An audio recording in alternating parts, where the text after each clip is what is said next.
Today we're going to finish up with the wiring on this. Here's some time lapse.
Alright, here we are.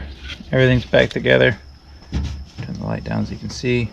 Have everything plugged back in. Everything's hooked back up. We've got all the plug wires back in. Timing's not set yet and we don't have coolant in it, but everything else should be where it should be. Yeah. So I'll put some coolant in it. Yep. And then start it up and then set the timing, and then we will probably be done for now until we can get some oil and a filter. So here's a little more time lapse. Nope.